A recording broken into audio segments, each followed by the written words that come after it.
Anda jangan bawa nama Ahlus Sunnah wal Jamaah kalau Anda tidak mengikuti sunnah Rasulullah. Anda jangan pernah berkata Ahlus Sunnah wal Jamaah kalau Anda keluar dari Jamaatul Muslimin, di mana dikatakan bahwa dia adalah orang yang taat kepada satu amir, satu kepemimpinan umum.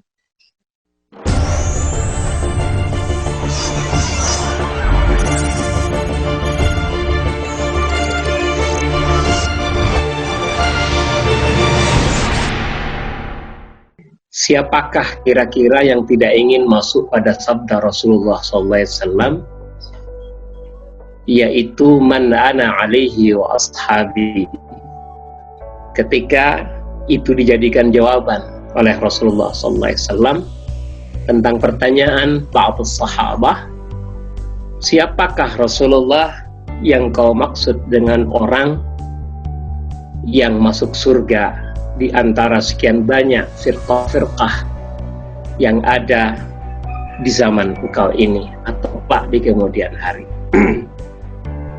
Beliau menjawab bahwa mereka adalah man ana alaihi wa ashabi, orang yang mengikuti jalan aku dan para sahabatku. Siapakah kira-kira orang yang tidak ingin masuk kepada golongan ini? Namun amatlah disayangkan begitu banyak orang-orang yang mengaku sekedar di lisannya saja ingin masuk terhadap golongan ini, namun apa-apanya, hal-halnya semuanya jauh dari jalan Rasulullah SAW.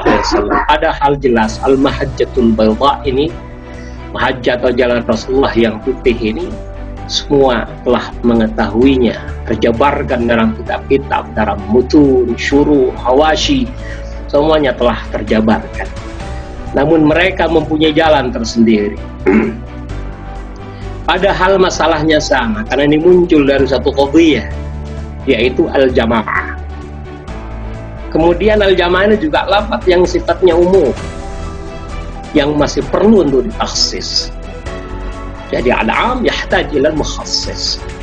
Masalahnya kemudian bagaimana kita mencari nilai takhsis ini, mukhassisnya ini.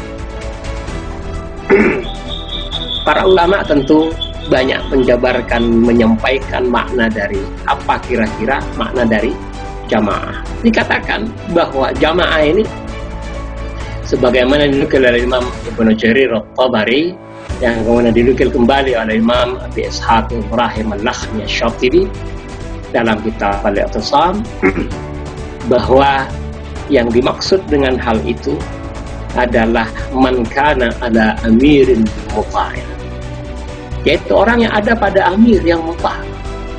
Kemudian amir dapat diartikan apa? Kita lagi-lagi dihadapkan pada kata amirun sebagai isim sifat dari kata imarah. Kemudian kata imarah adalah bersifat imarah yang mana? Karena orang memaknakan kata imarah dengan banyak. Jika sedemikian, maka kembalikanlah kepada nilai-nilai syar'i karena kata amir. Jadi memaknakannya harus kembalikan kepada apa yang disampaikan oleh orang-orang yang berada di dalam dunia syariah. Apa itu? Ingat, orang Islam, khususnya para ulamanya, mengenal apa yang diistilahkan sebagai al-asma al-mutaradifah. Kalimat-kalimat khususnya isim-isim yang mutaradif, yang lafadznya banyak namun merujuk pada satu makna. Para ulama khususnya jumhurul usuliyin mengakui ini, bahwa ada taraduf, ada kesinoniman. Nah, dan faktanya kemudian imarah, imamah, khilafah ini dianggap satu makna. Muncul orang-orang baru bergelar doktor dan semacamnya, mohon maaf, yang kemudian mempermasalahkan lafadz ini. Padahal maknanya sudah nampak jelas sekali. Dikatakan begini,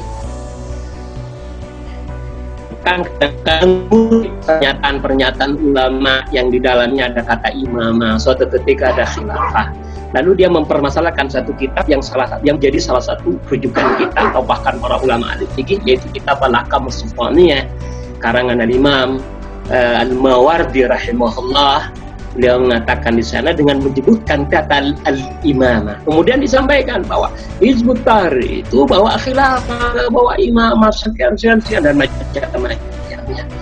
Ya hadza, tolong dengarkan ini, bahwa al-imamah wal khilafah wal imarah dan yang lain termasuk ar-riasah itu adalah syai' wahid. Satu hal yang merujuk pada satu makna, wa dzalika minal asma'il mutaradifah. Jelas salah satu isimnya babnya bab taraduf. Kenapa sedemikian? Karena yang diinginkan sama, hanya sisi haysiyat saja yang berbeda. Dia dikatakan al-imamah karena nanti pemimpinnya dikatakan al-imamul a'zam wa huwa naibun Rasulillah. Dia dikatakan khilafah karena pemimpinnya atau orang yang memegang kuasanya adalah al-khalifah wa huwa naibun Rasulillah yamril ummah. Dia dikatakan al-imamah karena pemimpin dikatakan pemimpin wa huwa naibun Rasulillah.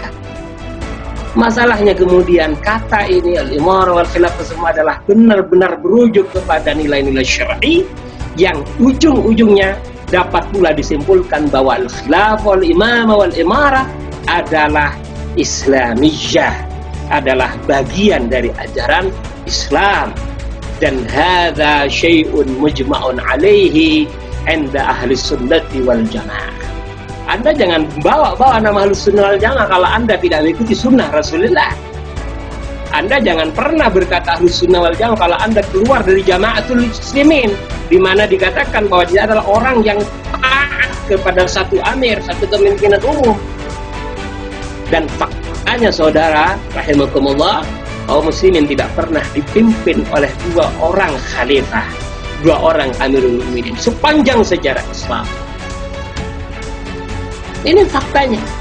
Karena itulah dengan waktu yang cukup singkat ini, karena saya diberikan waktu hanya 5 menit, maka saya mengajak kepada seluruh saudara-saudara siapapun dan dimanapun berada, marilah kita perjuangkan ajaran Islam ini dan jadikan tajul furud, jadikan qadhiyah masriyah, poin utama dalam permasalahan umat.